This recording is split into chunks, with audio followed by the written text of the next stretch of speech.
Marimari Compu Lamien, Marimari Compu Guaní. Le damos la bienvenida a todos y a todas, con un poco de retraso el día de hoy, dado que debimos resolver unos problemas técnicos, pero ya al parecer está todo resuelto, y esperamos que durante toda la transmisión no tengamos dificultades, porque la lluvia, a veces el viento en las comunidades no nos permite una buena comunicación, una buena conexión, y nuestra invitada de hoy está en su loft en la comuna de Nueva Imperial.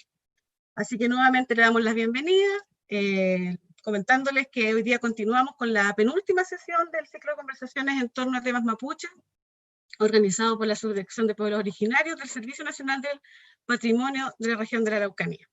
Durante toda esta semana hemos estado en transmisiones hablando de diversos temas, y vamos a finalizar el día de mañana, ¿cierto?, con el último conversatorio.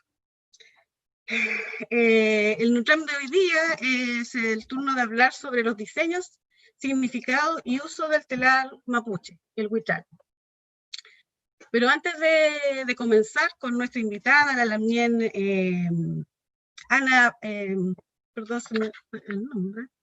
Anita Payamir Antiqueo, vamos a invitar al director regional del Servicio Nacional del Patrimonio, don Roberto Concha. Don Roberto. Gracias, Nadia. Marimari Pupeñi, Marimari Pulamien, muchas gracias por invitarme a este espacio, a escuchar a Ana Payamil. Estoy muy interesado en escuchar este NUTRAM de hoy día. Felicitaciones, por supuesto, al equipo de pueblos originarios por toda esta semana de conversatorios. Ya va en su 6º día, ¿cierto?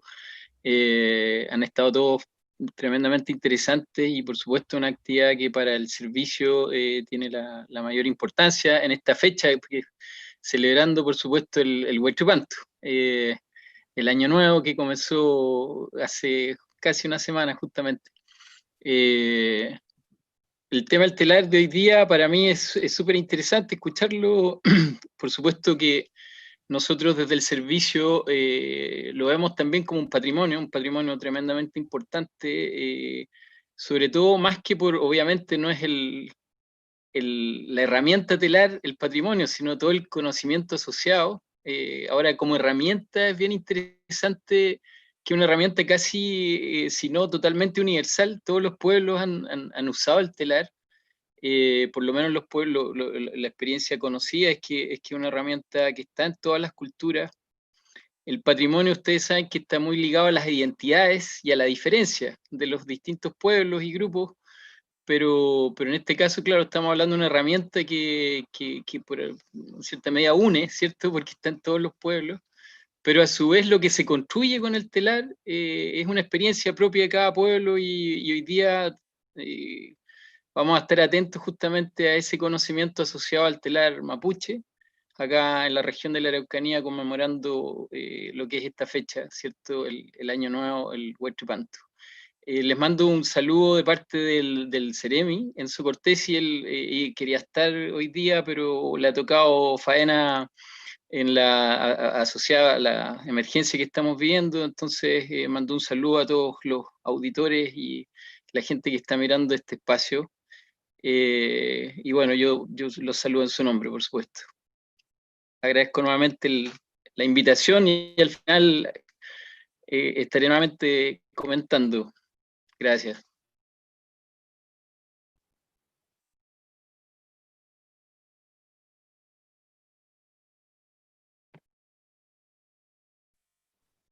Muchas gracias, director, por su saludo y sus palabras de inicio. Bueno, como les comentaba, hoy día nos acompaña a Ana Payamil Antiqueo. Ella es Ñirrecafe por 4ª generación, es de la comunidad Juan Marillán, de la comuna de Imperial, y además es presidenta de la asociación Huayontu Huichal, que reúne alrededor de 80 mujeres mapuches de 6 comunas de la Araucanía. Ella además fue reconocida el año 2017 por el reconocimiento ASATAC, que en el marco del Día de la Mujer Indígena se reconocía en el entonces Consejo Nacional de la Cultura, y las artes, ¿cierto?, a mujeres con destacada trayectoria en diversos ámbitos. Entonces queremos invitar a a Ana Payamil, que se une a esta conversación para poder desarrollar, ¿cierto?, todos los detalles y todo el conocimiento que ella tiene respecto a con este oficio, digamos, que es el tejer a telar el tejido en el huichal. También, Ana. Mari también, Mari Compuche. Un gusto compartir con ustedes esta tarde. Con algunos problemas de conexión, tengo que decirlo porque en algún momento puede suceder algún percance, lo tengo que decir. Cuando llueve acá no Imperial, en realidad la conexión resulta ser un poco complicada. Un cariñoso saludo para ustedes, para todas las personas que en este momento nos están viendo. Un cariñoso saludo a Damián Luis, que debe estar por ahí escuchándonos. Y claro, como dices tú en la presentación, soy tejedora, soy cuarta generación de tejedora. Yo vivo en Nueva Imperial, soy procedente de una comunidad indígena. Me crié alrededor del telar, siempre ayudando a la mamá ahí en los quehaceres relacionados con las lanas. Y así fue como conocí y aprendí en realidad este arte que hoy en día me ha hecho conseguir un montón de cosas que cuando niña probablemente jamás lo pensé. Cuando yo tenía 8 años, mi mamá me mandaba a cuidar los animales con un rollo de lana y siempre me molestaba, siempre me enojaba que ella hiciera eso conmigo. Yo miraba a otros niños jugar y yo ahí con mi rollo de lana tratando de terminar la tarea que ella me daba y eso para mí en ese momento, claro, era como el enojo contra la mamá. Y muchas veces la engañé, muchas veces le mentí, muchas veces conseguí lana hilada para llenar los usos y no hilar lo que ella me decía que tenía que hacer. Entonces, bueno, ella nunca supo que en realidad yo hacía ese tipo de cosas, pero me imagino que algún día cuando se entere me va a tirar la oreja como lo hacía cuando era chica. Bueno, yo empecé a tejer a los 8 años, súper chiquitita, aprendí el proceso del hilado, de lavado de la lana, y ya como a los 12 años empecé a vender mi primera pieza, mi primer tejido. Cuando yo aprendí a tejer con técnica de tejido liso, solamente en rayas, como las líneas del arco iris. Y con el tiempo ya empecé a perfeccionarme y empecé a trabajar las técnicas de diseño, la técnica de iconografía mapuche. Y hoy en día, en realidad, todas las piezas que confecciono le coloco con un diseño dependiendo de la persona que encargue la pieza, dependiendo de la persona que encargue un tejido. Se hace la diferencia en realidad cuando son lamien, cuando son clientes particulares, uno va haciendo la diferencia, porque no todos los textiles en realidad llevan la misma iconografía. En realidad, cada figura, cada diseño entrega una información, entrega un contenido, por lo tanto no todas las personas pueden en realidad aportar una pieza con un diseño tan significativo. Yo ahora voy a compartir una imagen, unas diapositivas, para poder ir conversando y poder ir hablando más sobre esto relacionado con la iconografía mapuche. Bien. Mientras la Damián comparte pantalla, bueno, como bien ella decía, ¿cierto? La iconografía mapuche que está presente en los tejidos, cada textil, los dibujos, los colores hablan, y muchas veces nosotros en este proceso también que hemos perdido muchos de nuestros conocimientos, no sabemos leer o lograr interpretar lo que esos tejidos nos dicen.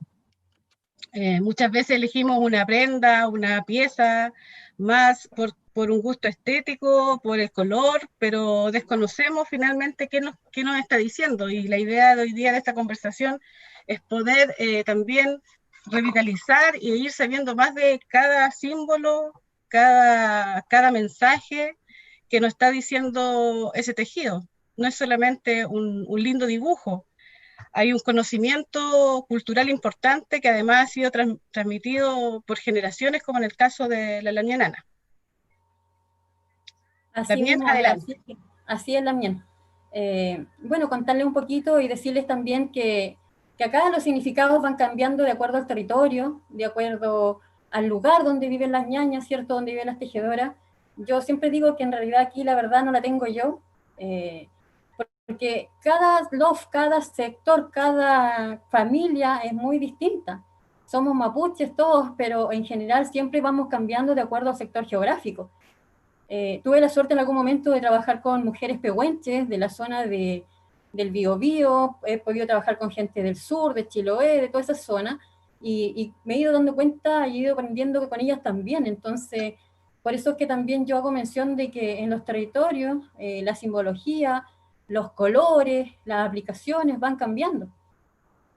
Y junto con eso, eso está relacionado con la naturaleza, está relacionado con lo que tenemos a nuestro alrededor, ¿cierto?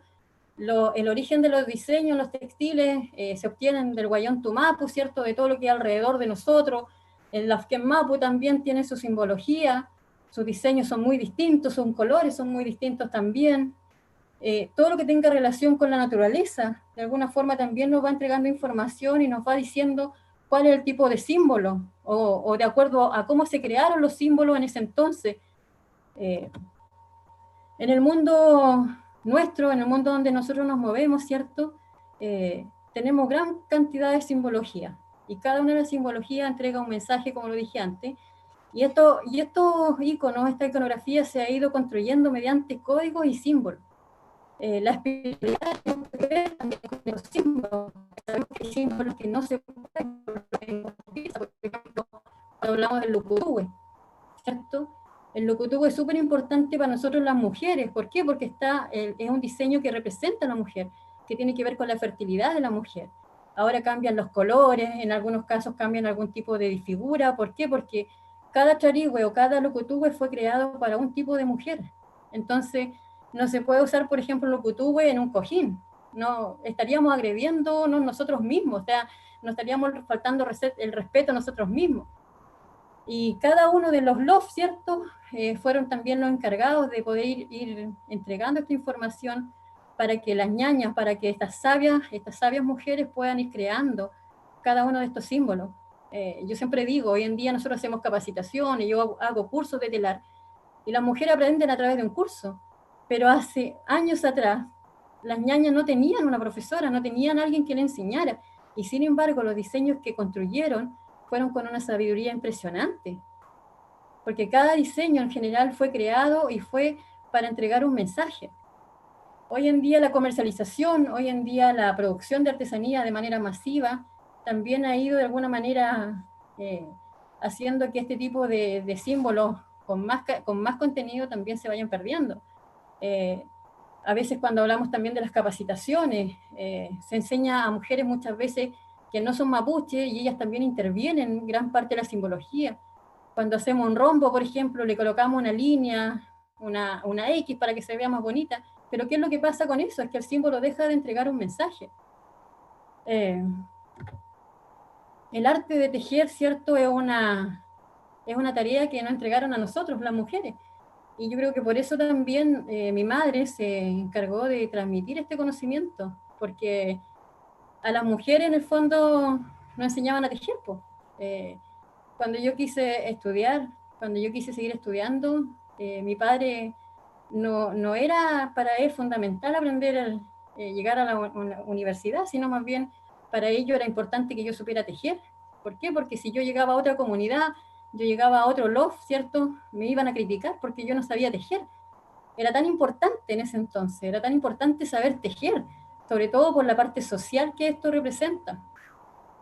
Y en ese sentido, nosotros somos la responsable de transmitir este arte, este mensaje. De hecho, yo, como les decía antes, soy cuarta generación de tejedora, y creo que hasta mí llegó este conocimiento, porque después de mí ya no hay niñas, no hay hijas que yo le pudiera enseñar a tejer, por ejemplo. Por eso también siento que el enseñar a otros grupos de mujeres, el enseñar a otras mujeres, también con esta continuidad, con esto de no perderse el saber tejer. Un poquito, si echamos una mirada a la naturaleza, ¿cierto? Cuando dicen cómo fueron creados los diseños, cómo en verdad una ñaña, cómo en verdad una mujer dijo, esta figura la voy a hacer acá. La mujer era muy observadora. En ese sentido, por ejemplo, cuando vemos la flor del canelo, ¿cierto? Sacamos una estrella. Cuando vemos la cabeza de una culebra, decimos ya este loncofilo. Hacemos también una representación de ese diseño. Algunos le llaman diamante, otros le llaman rombo. pero para nosotros las mujeres, las lamien, las que tejemos, tienen relación directa con los ojos, con las miradas, con esa mirada que tiene la culebra, ¿cierto? Esa mirada que es penetrante. Cuando vemos la tela de araña, mucha gente hace relación a las tejedoras con las telas de araña. Se dice que cuando las niñas nacían se le colocaba una tela de araña en sus manos para que fueran tejedoras. Hoy en día tampoco no existe eso, hoy en día le tienen miedo a las arañas. En los tiempos de nosotros, en los tiempos de nosotros no era así, no era así. O sea, mi mamá creía que, y tenía la seguridad de que si ella me colocaba una tela de araña yo iba a ser tejedora, y no se equivocó. También, por ejemplo, cuando vemos el pehuen, conozco mujeres, las mismas mujeres que hacía mencionante del Alto Biobío, ellas dibujan el pehuen en los calcetines, y ahí podemos ver una observación gigante, cuando dicen cómo crearon los dibujos. Se crearon a través de la observación, de cómo se meditaba la naturaleza, de cómo se observaba cada detalle, cada mensaje que entrega cada una de este tipo de figuras que se destacan en las flores, en las hojas, en las ramas, en los niveles de la tierra.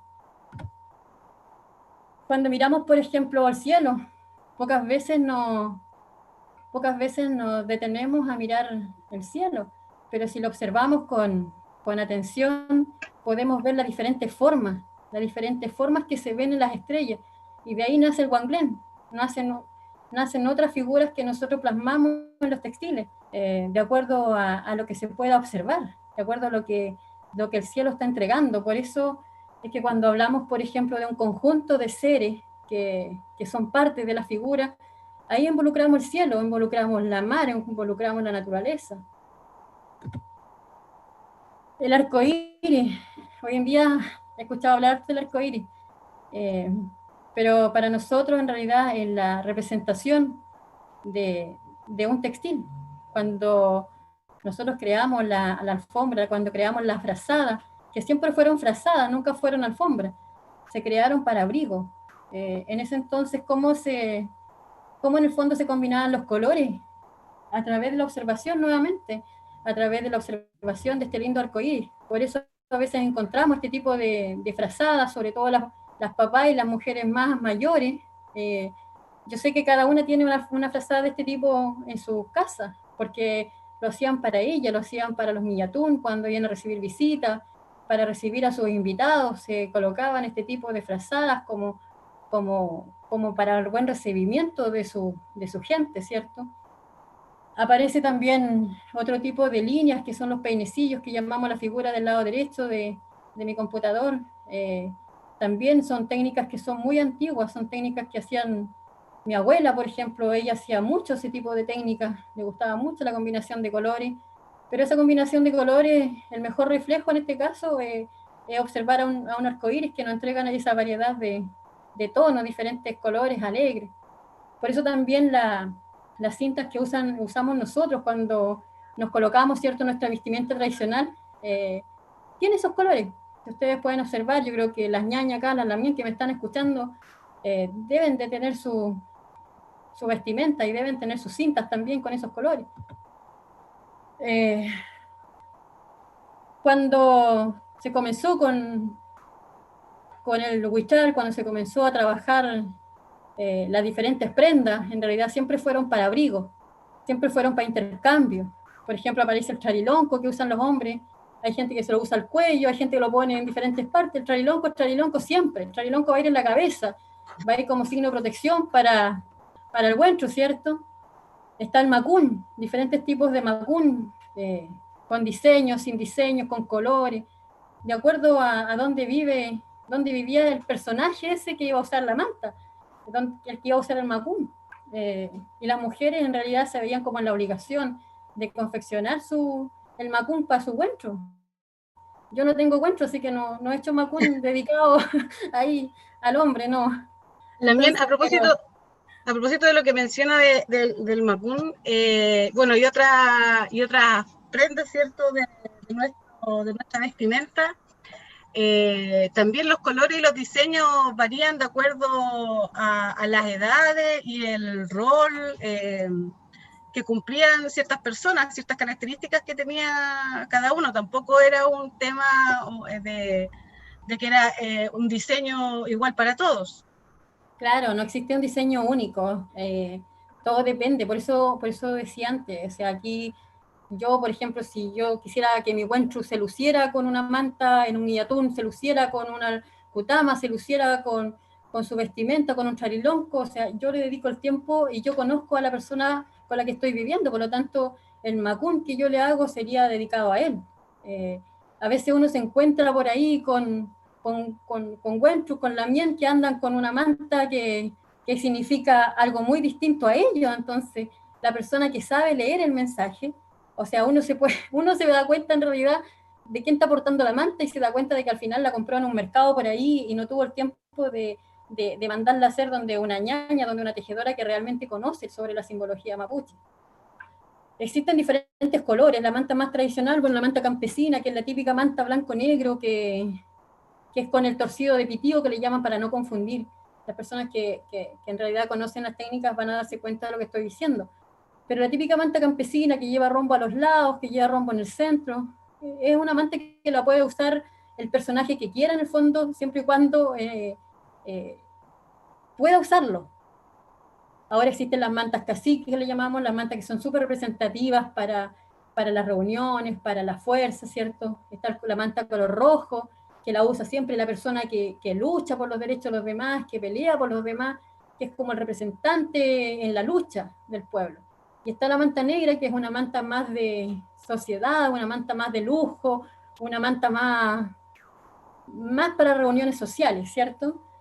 Y bueno, las mantas en realidad quien la usa es la persona que tiene que mandar a hacer una manta. Si un lamien quiere en realidad demostrar que es un lamien, tiene que mandar a hacer a su manta, igual que el charilonco. Y eso no tiene que ver con llevar el diseño en un papel, eso tiene que ver con lo que se hacía antiguamente, con la conversación, con el mate. La tejedora tiene que conocer al personaje, tiene que entrar un poco en su vida, tiene que entrar a conocerlo, y de acuerdo a eso ya se le hace su macún.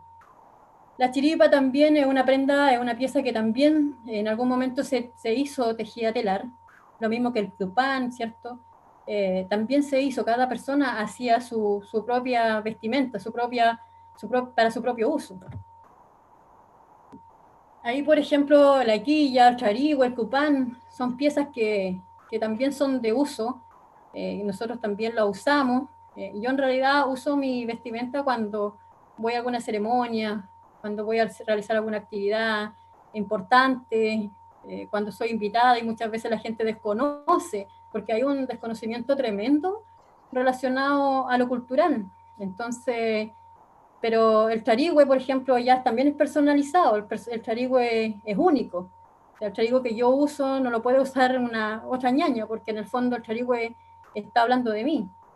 La iquilla, el cupán, son piezas que siempre se han hecho y se han hecho en el huitral, se han hecho con técnicas de tejido mapuche. Ahí, en cuanto a iconografía mapuche, por ejemplo, esas son unas figuras bien fuertes porque son figuras a las que yo le tengo mucho respeto. Son figuras que lo único que en el fondo le doy uso muchas veces en un mural para poderlo observar, para poderlo contemplar. En un charigüe, por supuesto, porque ahí pertenece, pero no es una figura que en realidad se podría hacer en cualquier pieza. No la podría hacer en una piecera, en una bajada de cama, por ejemplo. Son símbolos que merecen respeto, son símbolos que son únicos. No existe ese símbolo, por ejemplo, en otras culturas.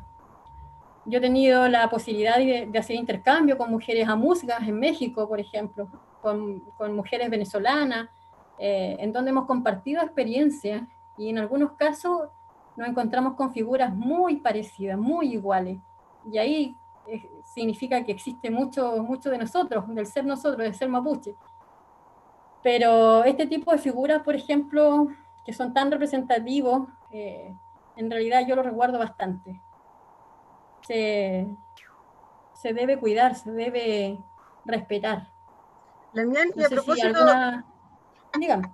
de lo que está señalando del Lukutu, es cierto que es un símbolo, una iconografía que principalmente pertenece al charigüe y a una prenda fundamental, ¿cierto?, en la vestimenta de nosotros las mujeres mapuches. Esto de que estos diseños muchas veces son estampados en poleras, en cualquier otra prenda, digamos. ¿Qué opina al respecto? Yo, bueno, O si la alguien me quiere serigrafía, por decir ejemplo. si alguien me quiere tirar la oreja después, que me escriban, no hay problema. Son temas que, Pero, digamos, están en el debate hoy día de claro, cómo utilizar los símbolos. sí. Sí, mira, yo respeto mucho. Yo creo que hoy en día, yo he visto mucho las poleras en ferias, por ejemplo, y eso me da a entender de que hay una necesidad también detrás de esto. O sea, antiguamente yo hacía las piezas a pedido. O sea, iba alguien y me mandaba a hacer una pieza y yo se lo hacía y era para él. Hoy en día, cuando yo de alguna manera también me he dedicado a la producción y comercialización de artesanía, en realidad he aprendido a respetar. He aprendido a respetar los símbolos. Mira, te cuento así, me gusta contar esto porque en verdad para mí fue chocante en algún momento. Yo durante 9 años más o menos fui a una feria, a la Feria de Arte Popular en Concepción, organizado por la Municipalidad de Concepción. Y durante 9 años fui a esa feria, una feria muy buena, se vendía muchos productos. Pero un día llegó una señora y me compró como 4 piezas. Yo feliz, uff, lo máximo, salvé el día. Y cuando la señora empieza a hacer el comentario de que el tejido era para que se echara al perro, Dios mío, o sea, imagínate lo que sentí en ese momento. De ahí es que el respeto cada día, para mí, es algo súper importante. Si voy a feria, no llevo tejidos con símbolos. Solamente lo hago en piezas, por ejemplo, como te dije antes, o sea, lo hago en un mural, lo hago en un charigüe, pero ya no lo voy a hacer en una pieza que yo no sé la utilidad que le van a dar. Ahora, si tú me dices lo que tú cuesta en una polera, lo van a lucir, está bien, po, está bien, pero lo importante es que la persona que está vendiendo esa pieza también sepa lo que significa, para que le diga a la persona que está consumiendo este producto. ¿Por qué? Porque la gente, uno necesita educar, y la gente aprende, ¿sabes? Porque a mí de repente me llegan mujeres que me dicen, oye, necesito un mural, pero que necesito que me entregue alegría. Necesito un mural, pero que, que los diseños en realidad me traigan buenas energías. Y allá eso habla de que hay una mujer informada, y esa es pega de nosotros, eso es tarea de nosotros. Vendan la polera, vendan la bandera, vendan todo lo que quieran, pero eduquen también a la gente. Si vamos a sacar provecho económico de esto, también seamos agradecidos y seamos también partícipes de esto de enseñar a los demás. Yo creo que aquí falta educar un poco más a través de lo que se hace. La gente no sabe, no tiene por qué saber qué significa esta figura. A lo mejor la compró porque es bonita, porque se parecía a no sé quién, pero si nosotros le enseñamos, yo creo que no está perdido. Muchas veces cuando uno va a una feria, va a una exposición, se concentran en las ventas, pero la venta no lo es todo. O sea, yo creo que tenemos acá una misión súper importante que tiene que ver con la transmisión, que tiene que ver con que nuestra cultura no se pierda. Cuando hablábamos hace un rato atrás de los charigües, es cierto, existen diferentes tipos de charigües. Y eso también tiene que ver con que somos únicos, con que una persona es muy distinta al otro. O sea, existen charigües para mujeres jóvenes, para mujeres casadas, para mujeres viudas. Las machis también usan otro tipo de charigüe. Y ahí está la diferencia. Entonces, si yo no conozco, si yo no sé lo que significa una figura, voy a andar luciéndola por todos lados y ni siquiera voy a estar entregando en realidad con claridad el mensaje que eso quiere decir. En algún momento también estuve haciendo un estudio de iconografía mapuche en el Museo del Indígena Americano en Washington y pude ver una colección gigante de piezas nuestras, una cantidad de charigüe, una cantidad de charilonco, de todo, y era impresionante la cantidad de diseño, la cantidad de dibujos que colocaban las papás a sus piezas, y eso tiene que ver también con el querer lucir mayor cantidad de información. Pero para mí fue súper impresionante ver esta colección de piezas textiles, de charigües, con una cantidad de dibujos y los hilados. Lo que más me impresionó de eso fue el tipo de hilado con el que hacían cada pieza. Y eso tiene que ver también con esto de dedicarle el tiempo necesario al tejido en este caso. Nosotros no, porque nosotros lavamos la lana, pucha, la centrífuga, secamos rápido, armamos el huitral, tejimos, bla, bla, bla. Y las abuelitas no, pues. Yo siempre me acuerdo que mi abuela cuando iba a urdir una frazada, cuando iba a armar una frazada, era como la ceremonia. Todos sabíamos que la abuela iba a armar esa frazada ese día. ¿Por qué? Porque ella en el fondo destinaba un día completo para eso. Y como te digo, o sea, yo soy lo más rápida que puedo, mientras más luego puedo hacer la pieza, mejor. Un símbolo que se repite casi en todos los textiles, que casi en todos los tejidos se aplica, el Meli Wichan Mapu. En el fondo hay mucha gente que le da distintas interpretaciones. Las 4 estaciones del año, por ejemplo, la unión espiritual del Love, tiene diferentes significados importantes este tipo de figuras. Y uno lo puede observar en diferentes piezas y en diferentes formas. Si pueden observar la figura, en realidad, probablemente alguna de las figuras entrega más información que otra, pero en el fondo lo que quiere decir es lo mismo, es esta unión, el estar unidos. Siempre se dice que somos pares, entonces ahí qué mejor representado en ese tipo de diseño, en ese tipo de dibujo. Otro diseño que también aparece bastante y que yo lo trabajo muchísimo en algunas piezas, tiene que ver también con estos símbolos que representan a la serpiente.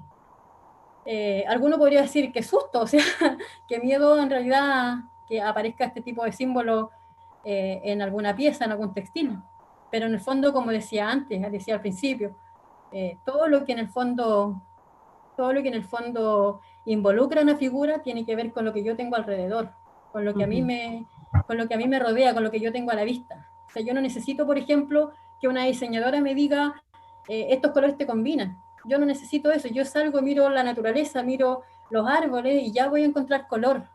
Entonces, es solamente observación. Cuando yo empiezo a dibujar en realidad, me encanta porque puedo ir hablando a través del textil, puedo ir entregando bastante información y puedo ir creando las figuras que son mías, las figuras que me representan. Otra figura que aparece bastante también en los charigües, en diferentes piezas, es la flor del canelo. Ya todos sabemos, todos nosotros los mapuches sabemos que el canelo es el árbol sagrado nuestro. Es un árbol que si bien es cierto, hay sectores, nosotros tenemos sectores acá donde abunda bastante, pero también sabemos de otros sectores que ya no lo tienen. Y yo trabajo con una agrupación de mujeres tejedoras, de 80 mujeres tejedoras. La agrupación se llama Guayón Tubitral. Con esa agrupación nosotros siempre trabajamos la parte iconográfica y siempre también practicamos todo lo que tenga relación con el trueque. Y algunas mujeres cuando no tienen este canelo, en realidad viene la otra y se lo cambia por otro árbol. Hemos practicado bastante también el trasquinto porque es importante. Es importante tener un canelo en su casa. Pero esta es una figura que en el fondo aparece mucho en charigües, aparece también de repente en los chariloncos, depende de la zona, depende del sector, depende del territorio de donde sea la tejedora en este caso. Otro ejemplo claro también del uso de lo que nosotros vemos a nuestro alrededor tiene que ver también con el pillán. El pillán, el espíritu del volcán. En algunos casos, en los textiles, se hacen con las manitos arriba, en otros casos también se hacen con las manitos hacia abajo. Uno podría interpretarlo de diferentes maneras. O sea, si yo lo veo con las manos hacia arriba, voy a decir gracias a Dios, gracias a Michelle, por todo. Pero si lo veo para abajo, a lo mejor podría decirme a alguien, oye, pero es negativo. ¿Pero por qué podría ser negativo? A lo mejor se está recargando con las energías de la Tierra. Probablemente está absorbiendo toda esa energía que la Tierra le está entregando. También es una figura que es súper especial, es una figura que es de mucho respeto, en joyas, en colgantes también. Pero yo en este caso siempre lo hago en murales, lo hago como para que me estén observando, es como casi el llamado a atención. O sea, esa figura para mí es como el llamado a atención. Es como que siempre me está mirando. Bueno, y al final, algunas fotos de algunos textiles, caminos de mesa, bolsos, murales, pieceras, con diversos tipos de figuras. Por ejemplo, el textil café que está al frente, tiene que ver con las comunidades, tiene que ver con la unión de las comunidades. Si ustedes se fijan, hay un cuadrito que tiene 9 cuadros dentro del mismo. Esa figura se llama Iyalov, porque son 9 comunidades. Las comunidades están protegidas en el fondo con una figura en cada extremo, y esa figura representa la flor del canelo. En el fondo es una Iyalov que está protegido por la flor del canelo. Entonces uno va haciendo un juego, en realidad, va haciendo un juego de iconografía, las va uniendo para que el fondo sea una información mucho más completa. Hay técnicas, por ejemplo, que permiten que los tejidos sean en base a líneas, solamente en líneas geométricas, y conforman una figura. Y hay otro tipo de técnicas que también usamos, que tiene que ver con hacer figuras más circulares. Entonces, en técnicas de telar mapuche, existen técnicas para poder dibujar, para poder ir creando algo así. La materia prima que yo uso, en el fondo, tiene que ver con comprar lana a gente de otros lados, del sur principalmente. Existe muchísima escasez de lana, y eso tiene que ver también con que los terrenos son muy pocos y que no se puede dedicar a la crianza de oveja. Entonces, la lana, la materia prima, pedimos, compramos una cantidad más o menos para 6 meses, para no estar comprando aceite. Y creo que uno de los problemas que existen hoy en día para la producción de textilería es eso, es la escasez de materia prima. En cuanto a tintes, por ejemplo, en el tinte de vegetales, hemos hecho un trabajo bien importante que tiene que ver con la recuperación, que tiene que ver con ocupar los desechos muchas veces de verduras, la cáscara de cebolla, por ejemplo, la hoja de zanahoria, los desechos de los huertos, son todos vegetales que vamos usando para ir obteniendo colores. Y eso también tiene que ver con un poco de conciencia ambiental, porque ¿por qué voy a destruir un árbol, por ejemplo, si puedo conseguir el color con alguna cosa que voy a botar? En ese sentido también hemos sido súper cuidadosos de ir protegiendo también los árboles. Por ejemplo, el maqui se obtiene una cantidad de color impresionante, pero cuando se consigue la hoja de maqui, se consigue lo justo y lo necesario. O sea, si voy a ocupar 1 kilo, que sea 1 kilo y no 2 kilos y 1 kilo tenga que botarlo en el fondo. Siempre he hecho como ese resguardo, siempre he sentido que cada uno de los árboles que tiñen en verdad es como parte de uno, y la mayoría de los árboles que tiñen también son plantas medicinales, entonces es como una forma de protección, una forma de resguardo también con ellos. Así es que eso, no sé si estoy abierto a las preguntas que existan. Eso. También qué interesante todo lo que nos ha mencionado, sobre todo en el sentido de cuánto desconocemos, ¿cierto?, de los símbolos, de los colores que corresponde usar cotidianamente en actividades. Hoy día, como usted bien decía, muchas veces en el afán de fomentar, de revitalizar incluso, se tergiversan muchos símbolos, y propiamente el conocimiento. En ese sentido, ¿cuál es el rol de la formación en estos tiempos, digamos, que es tan importante, de que no solo aprendamos a tejer el telar, sino también qué es lo que estamos transmitiendo? Exactamente, mira, a mí me pasa siempre, yo he dedicado gran parte de mi vida a enseñar. Como te decía antes, no tengo una hija a quien traspasarle esta herencia que me han dejado mis antepasados, pero me dedico a enseñar, y cuando hago mis clases trato de hacerlo con contenido. O sea, cuando yo enseño a urdir, cuando yo enseño desde el momento en que se arma el huitral, siempre le estoy diciendo a las mujeres, ¿por qué hay que armarlo de esa manera? ¿Por qué la urdiembre tiene que ir en esta posición? Es súper importante eso, o sea, que la gente aprenda con sentido, y eso también tiene gran culpa las organizaciones. Muchas veces el tirón de oreja ahí para las instituciones, muchas veces que están relacionados con los pueblos, que en vez de contratar a una mujer mapuche para hacer un taller, contratan a otra persona que en realidad aprendió en un taller.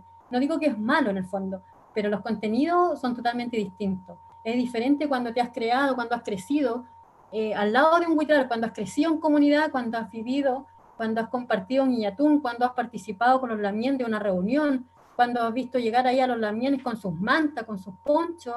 Es muy distinto a una persona que aprendió, una persona urbana. O sea, no desmerezco el trabajo de aquellas mujeres, pero yo siento que cuando nosotros queremos preservar la cultura, queremos que esta cultura permanezca, queremos que nuestro arte no se pierda, eso también es compromiso de las instituciones, de ver qué mujer llevan para transmitir, qué mujer llevan para enseñar. O sea, yo creo que parte un poco por ahí.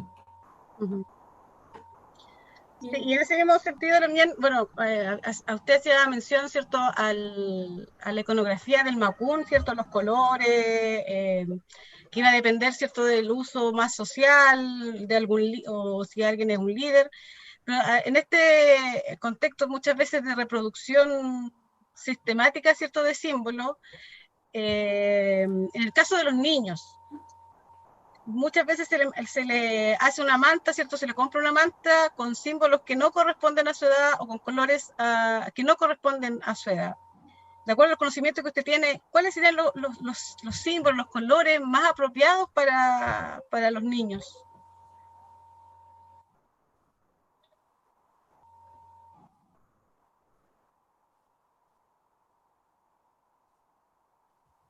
Parece que tenemos problemas de conexión.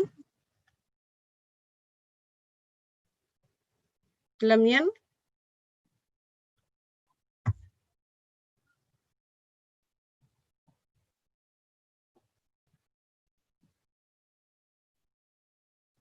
Parece que tuvimos problemas de conexión con la Lamien, Anita. Vamos a tratar de volver con ella mientras podemos retomar el contacto.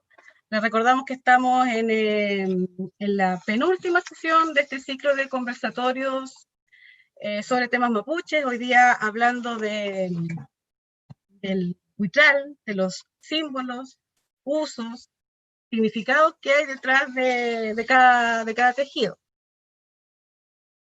Comentarles además, aprovechando la instancia, ¿cierto?, y el tema, que la Subdirección de Pueblos Originarios tiene abierta la convocatoria Sello Artesanía Indígena 2020, que está dirigido a artesanas y artesanos de los pueblos originarios que trabajen la artesanía tradicional.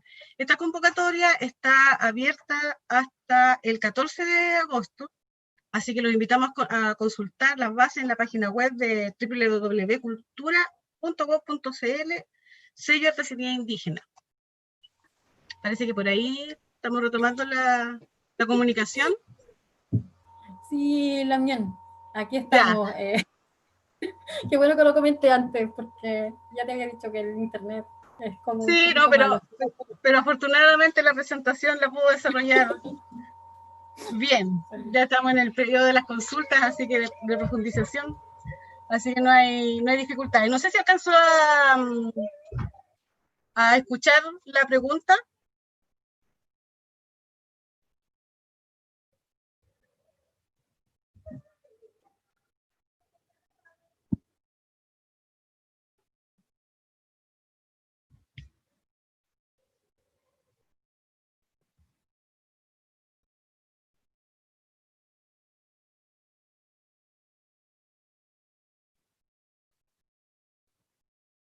¿Lamien? ¿O tiene su micrófono apagado?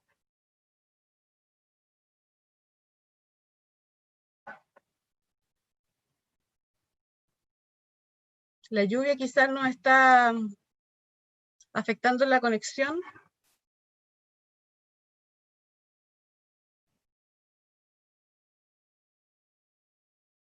Bueno, si logramos retomar la conversación, aprovecho mientras ubicamos nuevamente a la doña Anita, comentarles que mañana ya es nuestra última sesión de este ciclo de conversaciones. Mañana estará el amigo Pablo Marimán hablando sobre historia mapuche y particularmente sobre el Nisón Lonco Mañilhueno.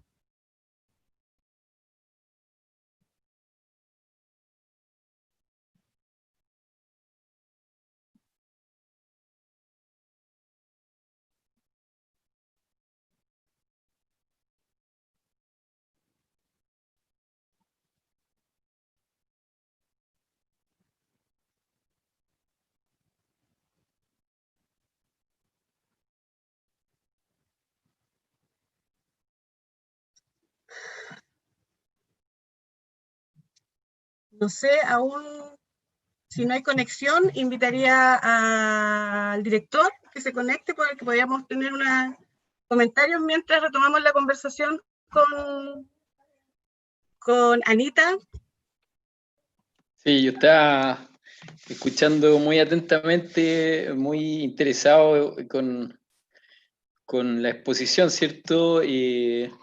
Yo, bueno, hace años, como les contaba al comienzo, antes de empezar a transmitir, había un tema que me interesa mucho. Alguna vez levanté información sobre la red Muguitral en Tirúa y sobre la Fundación Cholchol.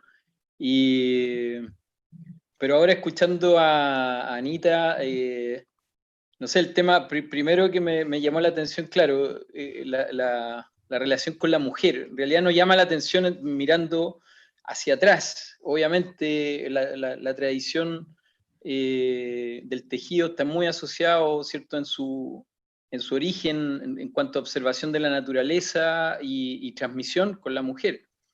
Pero claro, hoy en día yo tengo amigos que tejen, conozco un par de hombres que tejen, o sea, hoy día, claro, estamos en un momento en que está súper en tensión, ¿cierto? El género, digamos, ciertas tradiciones asociadas a lo masculino, a lo femenino. Ahora, dentro de ciertas tradiciones también el tejido ha estado tradicionalmente asociado a tanto hombres como a mujeres.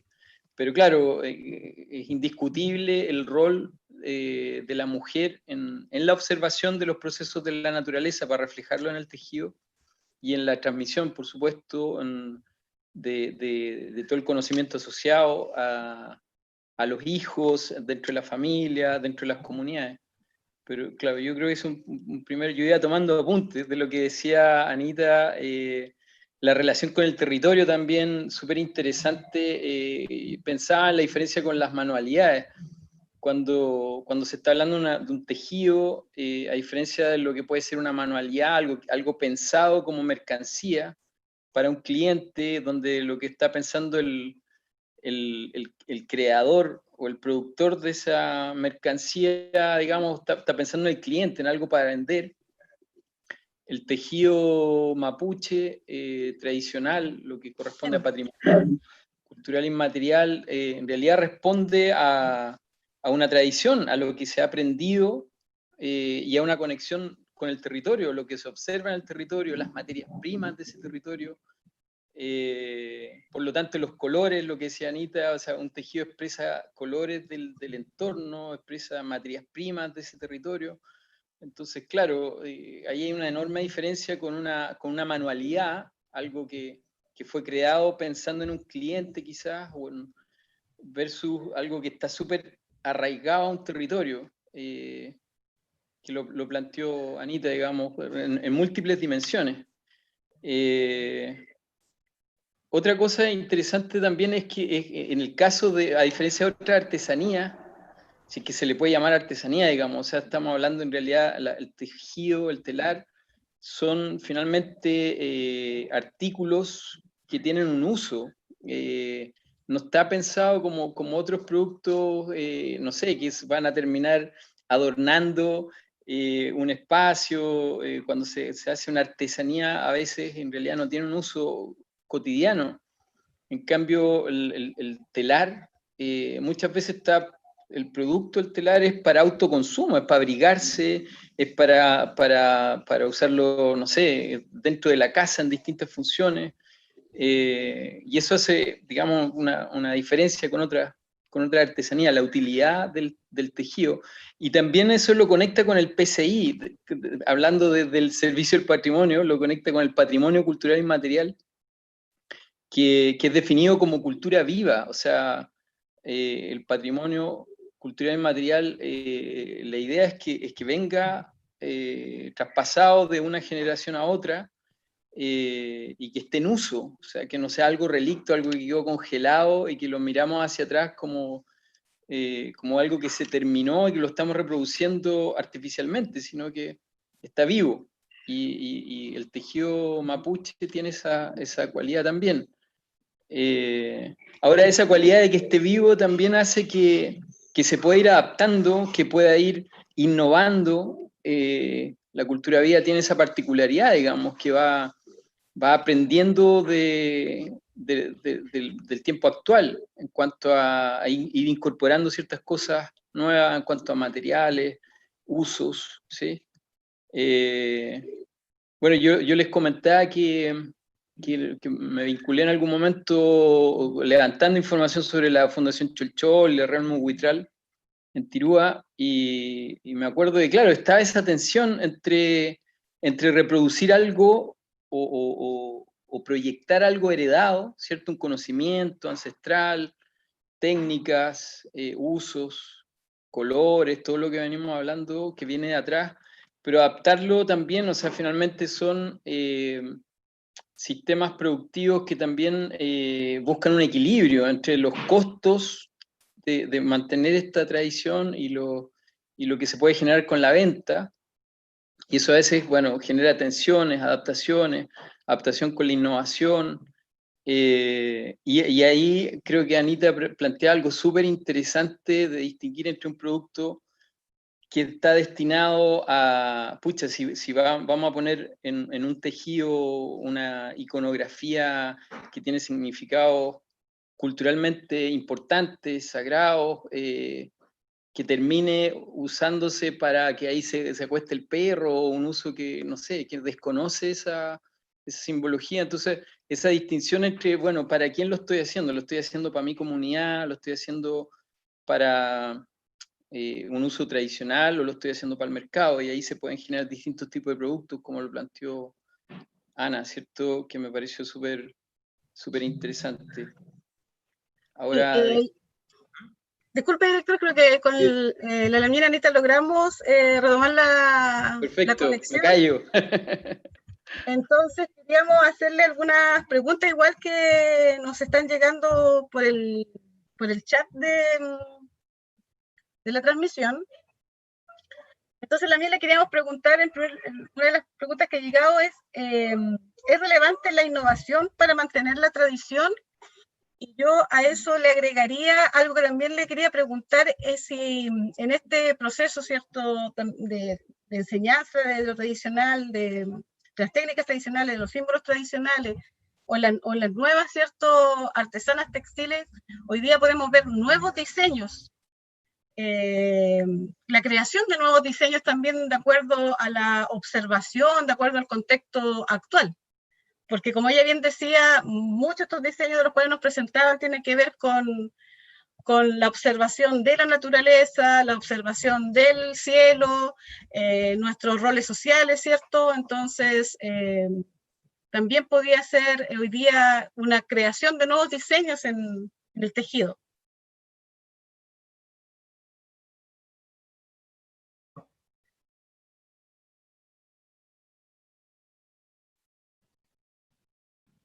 No, pero...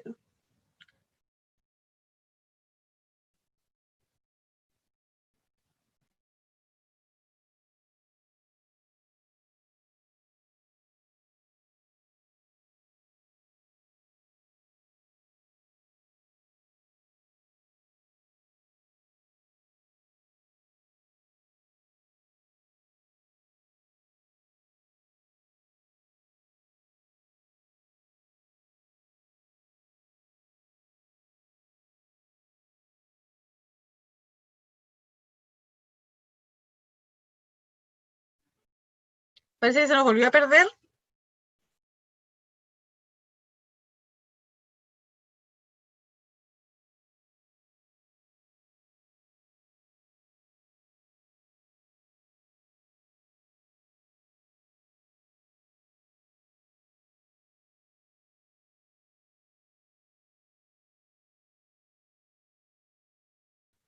Ya, tuvimos un problema de conexión, así que un plan B. Llamamos por teléfono a la Lamien, así que la tengo aquí en altavoz. Me dice por favor si se escucha cuando para comprobar de que se escuche su audio. La pregunta que le hacíamos a Lamien tenía que ver con una interrogante que nos llegó por el chat, y es respecto a si es relevante la innovación para mantener la tradición. Y yo agregaba ahí si usted en su experiencia ahora ha visto la creación de nuevos diseños. Mira, se escucha súper bien. Con respecto a la innovación, mira, nosotros hemos sido partícipes de diferentes proyectos, hemos participado en diferentes proyectos relacionados con moda, con todo ese tipo de cosas nuevas que van apareciendo. Y en ese sentido hemos tratado de que en el fondo lo que se haga, lo que se transforme, porque es súper fácil, nosotros tejemos, el diseñador corta cosas y muchas veces no hace conciencia en realidad que al cortar una figura está dañando algo tan importante de nosotros. Me he encontrado con diferentes proyectos y hemos asesorado a quienes están realizando este tipo de trabajo, este tipo de diseño. Hemos visto lo que se puede hacer y también lo que no se debe. Es súper difícil, es muy complejo. Yo he sido partícipe de esto y cuesta mucho porque a veces está la parte económica de por medio, está la parte de necesidad. Yo a veces he cuestionado muchos proyectos, pero siento que hay mujeres que lo siguen haciendo igual. Y eso tiene relación directa con la parte económica, con que las mujeres necesitan estos pagos, necesitan generar recursos para su casa. Entonces, es muy difícil a veces decir que no, porque yo no soy partícipe de eso, o sea, yo no participo en proyectos de innovación en donde no se respete, en donde la iconografía es maltratada, en donde la iconografía es cortada sin ningún cuidado, sin ninguna piedad.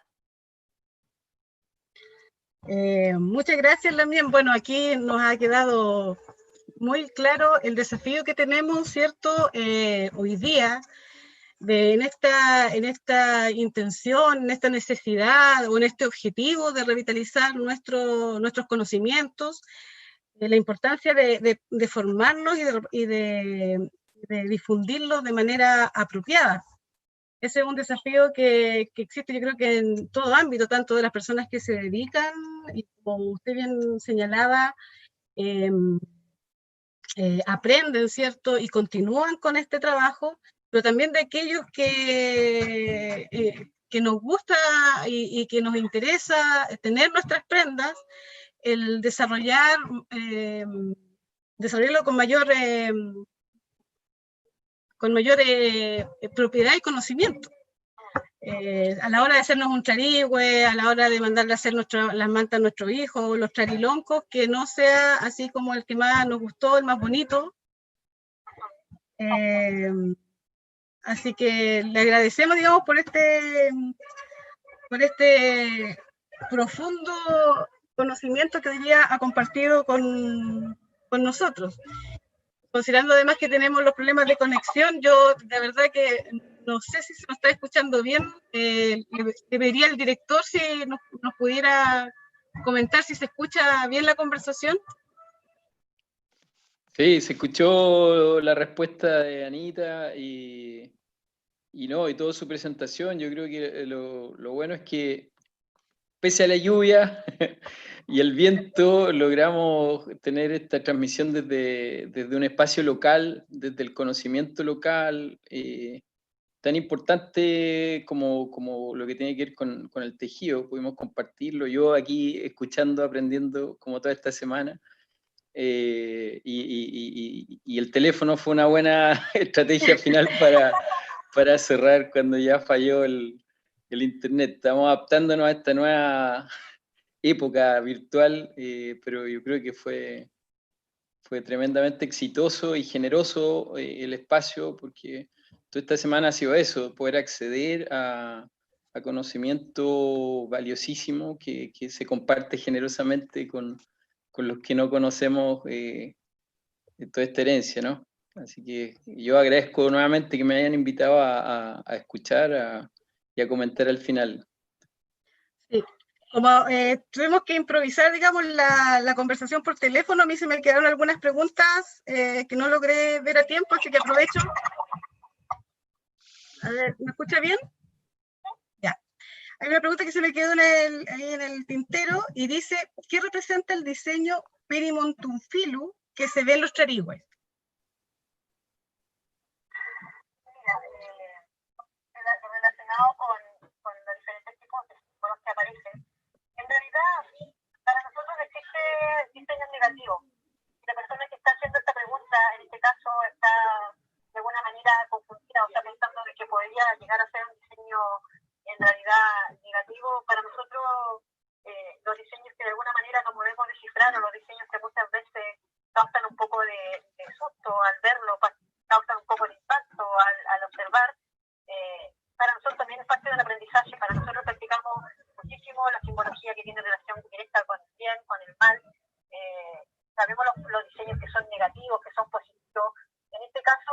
figura de la que hacen mención en realidad no tendría que ser un diseño negativo en este caso, podría ser algún trauma que tuvo la persona que lo tejió, podría ser algún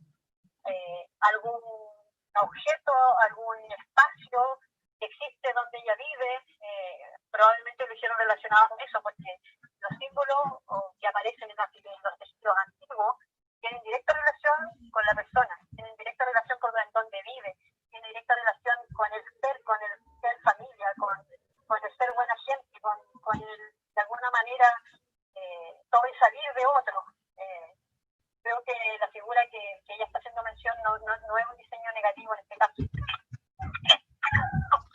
Bien, le agradecemos entonces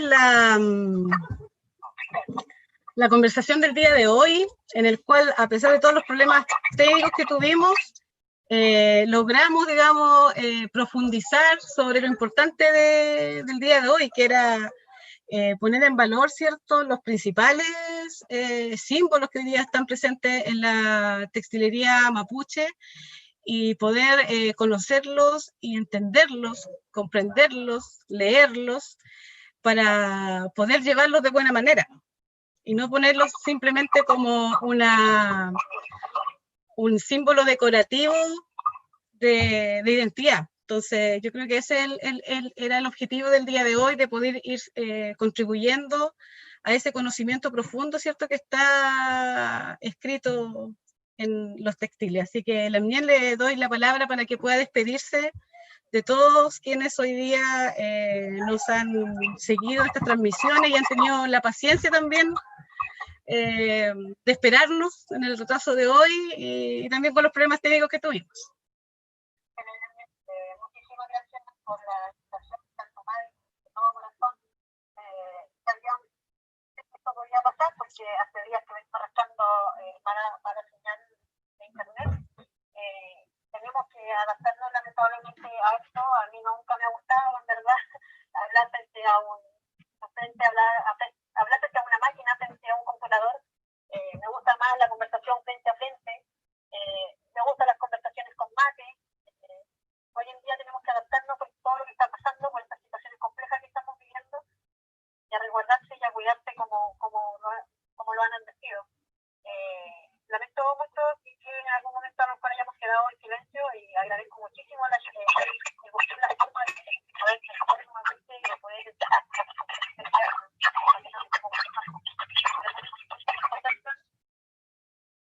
cualquier persona que tenga una duda, escríbanme. Yo siempre he sido súper partidaria, porque es la única forma de educar que hoy día tenemos, es la única forma de hacer preservar la cultura, es la única forma de hacer que la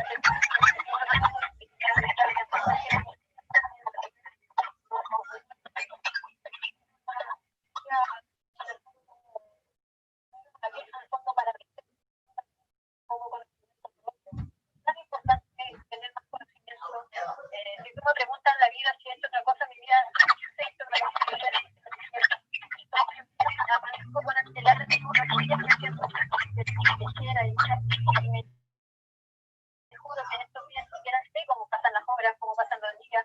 El encierro en realidad me ha hecho conectarme más con mi huitar, cada día me fortalece más.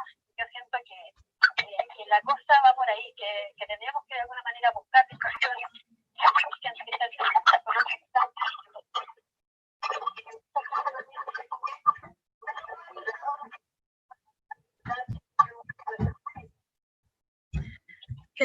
Bien, muchas gracias entonces hoy día por habernos acompañado, y esperamos poder repetir o profundizar estos conocimientos en una versión virtual, y ojalá lo antes posible en una versión presencial.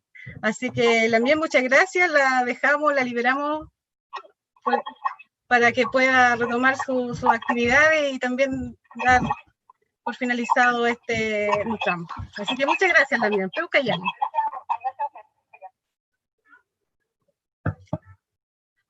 Bien, a pesar de todos los problemas técnicos, esperamos que se haya escuchado bien.